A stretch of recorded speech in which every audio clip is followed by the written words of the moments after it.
유월절이라고도 하는 무교절이 다가왔습니다.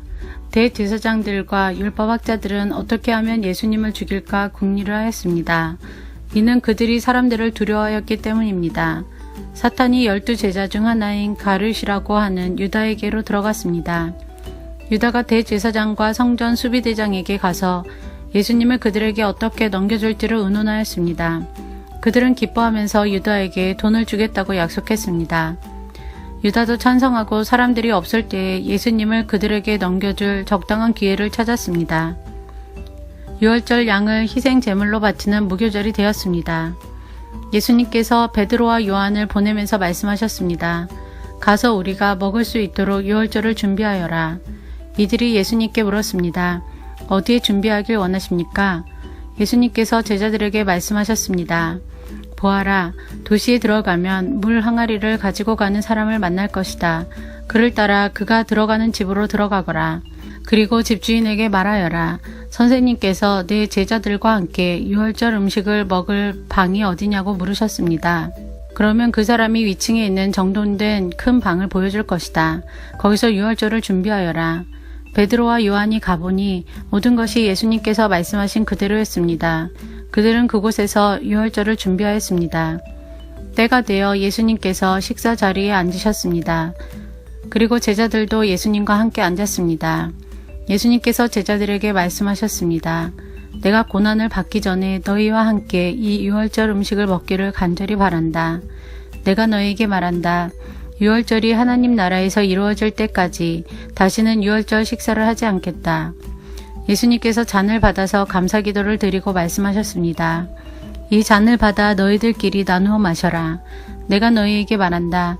하나님 나라가 올 때까지 포도 열매에서 난 것을 이후로는 마시지 않을 것이다. 그리고 예수님께서 빵을 들고 감사기도를 드렸습니다. 그리고 떼어서 제자들에게 주시며 말씀하셨습니다. 이것은 내가 너희에게 주는 내 몸이다. 이것을 행하여 나를 기념하여라. 이와 같이 빵을 드신 후에 잔을 가지시고 말씀하셨습니다. 이 잔은 너희를 위하여 흘리는 내 피로 세운 새 언약이다. 보아라, 나를 넘겨줄 사람의 손이 나와 함께 식탁 위에 있다. 인자는 정해져 있는 대로 갈 것이나 인자를 넘기는 그 사람에게는 화가 있다.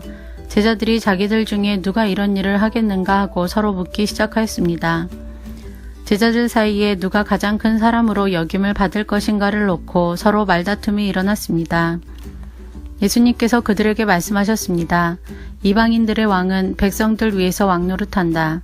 그리고 권력을 가진 사람들은 백성들에게 은인으로 불린다. 그러나 너희가 그래서는 안 된다. 너희 중에 가장 큰 사람은 가장 어린 사람처럼 되어야 하고 지도자는 종처럼 되어야 한다. 식사 자리에 앉아있는 사람과 그를 시중드는 사람 가운데 누가 더 큰 사람이냐? 식사 자리에 앉아있는 사람이 아니냐? 그러나 나는 섬기는 사람으로 너희 가운데 있다. 너희는 내가 시험을 당할 때 나와 함께 있었다. 내 아버지께서 내게 나라를 주신 것처럼 나도 너희에게 주려고 한다. 너희는 내 나라에서 먹고 마실 것이며 왕좌에 앉아 이스라엘의 12지파를 심판할 것이다. 시몬아 시몬아, 사탄이 너를 마치 밀 까부르듯 하는 것을 허락해 달라고 요청하였다. 그러나 나는 내가 믿음이 꺾이지 않도록 기도하였다. 내가 돌아온 후에 내 형제들을 굳게 하여라. 베드로가 예수님께 말했습니다. 주님, 주님과 함께라면 감옥에 갈 수도 있고 죽을 준비도 되어 있습니다. 예수님께서 말씀하셨습니다. 내가 내게 말한다. 오늘 닭이 울기 전에 내가 3번씩이나 나를 모른다고 부인할 것이다. 예수님께서 제자들에게 말씀하셨습니다. 지갑이나 가방이나 신발이 없이 내가 너희를 보냈을 때 너희에게 부족한 것이 있었느냐? 그들이 대답했습니다. 아닙니다. 없었습니다. 예수님께서 제자들에게 말씀하셨습니다. 그러나 지금은 지갑이 있는 자는 지갑을 챙기라. 가방도 그렇게 하여라. 칼이 없으면 옷을 팔아서라도 사라. 내가 너희에게 말한다. 그는 마치 범죄자처럼 취급당했다. 곧 쓰여진 말씀이 내게서 반드시 이루어져야 한다. 내게 대하여 쓰여진 것이 이제 이루어지고 있다. 제자들이 말했습니다. 보십시오 주님, 여기에 칼 2개가 있습니다. 예수님께서 그것이면 충분하다 라고 말씀하셨습니다. 예수님께서 예루살렘 밖으로 나가셔서 늘 하시던 대로 올리브산으로 가셨습니다. 제자들도 예수님을 뒤따라갔습니다. 그곳에 이르셔서 예수님께서 제자들에게 말씀하셨습니다. 시험에 들지 않게 기도하여라. 그리고 제자들을 떠나 돌을 던져 닿을 만한 곳에 가셔서 무릎을 꿇고 기도하셨습니다. 아버지, 만일 아버지의 뜻이라면 제게서 이 잔을 없애주십시오. 그러나 제 뜻대로 되게 하지 마시고 아버지의 뜻대로 이루어지게 하십시오. 그러자 하늘로부터 천사가 나타나 예수님께 힘을 북돋아 주었습니다. 예수님께서 고통스러워하시며 더 간절히 기도하셨습니다. 땀이 마치 핏방울처럼 땅에 떨어졌습니다.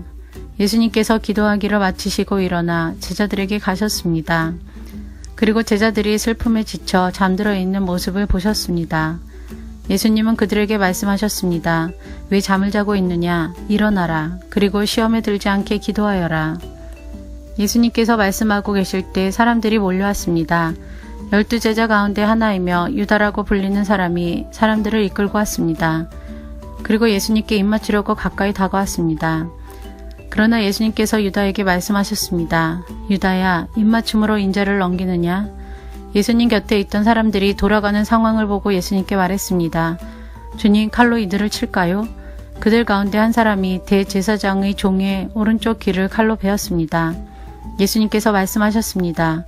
그만두어라. 그리고 그 종의 귀를 만져 고쳐주셨습니다. 예수님께서 체포하려고 온 대제사장과 성전 수비대와 장로들에게 말씀하셨습니다. 강도를 잡듯이 칼과 몽둥이를 가지고 왔느냐? 내가 매일 성전에서 너희와 함께 있었다. 그러나 너희는 내게 손을 대지 않았다. 그러나 지금은 너희의 때, 곧 어둠이 다스리는 때이다. 그들은 예수님을 체포하여 대제사장이 관사로 데리고 갔습니다. 베드로도 그들과 멀찍이 떨어져서 뒤따라갔습니다. 사람들이 정원 한가운데 불을 피우고 둘러앉았습니다. 베드로도 그들과 함께 앉았습니다.